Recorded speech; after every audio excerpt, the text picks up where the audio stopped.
천안시 소재 아파트입니다. 동별 대표자들의 임기는 2013년 12월 31일까지였는데요. 선거관리위원회는 동별 대표자들의 임기가 만료되었는데도 후임 동별 대표자 선출을 위한 선거 절차를 진행하지 않았습니다. 천안시 동구청장은 아파트 관리소장 및 입주자 대표회의에게 차기 대표자 선출 공고도 하지 않은 사실에 대해서 시정하라고 내용 증명 보냈는데요.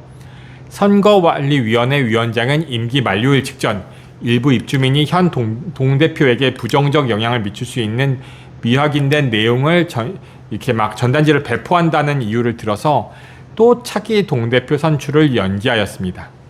동구청장 화가 났죠. 2014년 9월 5일 선거관리위원회에게 동별 대표자 선출 시 주택법 등 관련 규정을 준수하고 동별 대표자 선거를 하여 입주자 대표회의를 구성하라 하는 내용의 공문을 보냈습니다. 하지만 선거관리위원회는 계속 동별 대표자 선출을 위한 선거 절차를 진행하지 않았는데요. 천안시 동남구청장은 선거관리위원회를 주택법 위반으로 고발했습니다. 종절 입주자 대표회의 회장은 종전 동별 대표자들을 상대로 동대표 지위 부존재 확인 청구의 소를 제기했습니다. 아파트의 동별 대표자 선출을 위한 선거를 2015년 5월 31일까지 실시한다는 내용의 화해 공고 결정도 이루어져서요. 동별 대표자 선거가 실시되었고 위 선거 과정에서 선거관리위원회는 일부 동별 대표자 후보자들이 신청서의 학력, 사회 경력, 이력을 기재하지 않아 결격 사유에 해당하지 않은 판별할 수 없다는 이유로 자격을 박탈하였습니다. 선거관리위원회에게 여러 차례 시정명령을 내렸는데요. 그러나 선거관리위원회는 문제를 시정하지 않았습니다.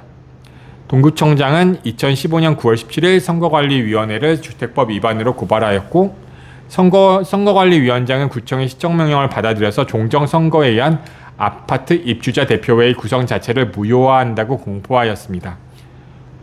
위 과정에서 선거관리위원장을 제외한 선거관리위원들은 전원 사퇴하였습니다. 아파트 입주자들은 비상대책위원회를 구성하였는데요. 위 비상대책위원회는 선거관리위원회를 또 구성했죠. 입주자들을 대상으로 동별 대표자 선출을 위한 선거를 실시했고 동별 대표자들을 선출했습니다. 선거관리위원장은 주장했습니다. 비상대책위원회라는 단체가 아무런 근거도 없이 선거관리위원회를 구성한 후 선거를 실시하였다. 위 선거에 의한 동별 대표자 선출 결의는 무효다. 입주자 대표회의는 주장했습니다. 반대로 선거를 무효화할 경우 입주자 대표회의 부재로 다시 혼란에 빠지고 그로 인해 피해는 아파트 입주자들에게 돌아간다. 부득이하게 비상대책위원회를 구성하여 진행한 것이다. 이렇게 주장하였습니다. 누가 맞았을까요? 법원의 판단입니다. 비상대책위원회가 선거관리위원회를 구성한 행위는 공동주택관리규약을 위반한 것이고요. 결과를 무효로 할 정도로 중대하지 않다. 즉 유효하다고 하였습니다. 동별 대표자 선출이 계속해서 이루어지지 않았으므로 불가피하게 비상대책위원회를 구성한 것이고 기존의 선거관리위원회로는 동별 대표자 선출을 위한 선거를 정상적으로 치르는 것이 어려웠다고 주장했습니다. 또한 선거관리위원회 위촉 과정에서 공동주택관리규약을 위반한 사항은 없어 보인다고 얘기를 했고요. 입주자들의 의사가 반영되어서 입주자 대표회의가 분쟁의 실질적인 주체로서 피고 적격을 가진다고 보았습니다. 동별 대표자는 피고라고 보기 어렵다고 보았죠. 대전지방법원 천안지원 2016 가압 100297 판결이었는데요. 이 판결에 대해서 더 많이 아시고 싶으신 분은 저에게 말씀하시면 판결 전문을 보내드리도록 하겠습니다. 도움이 되셨을까요? 감사합니다.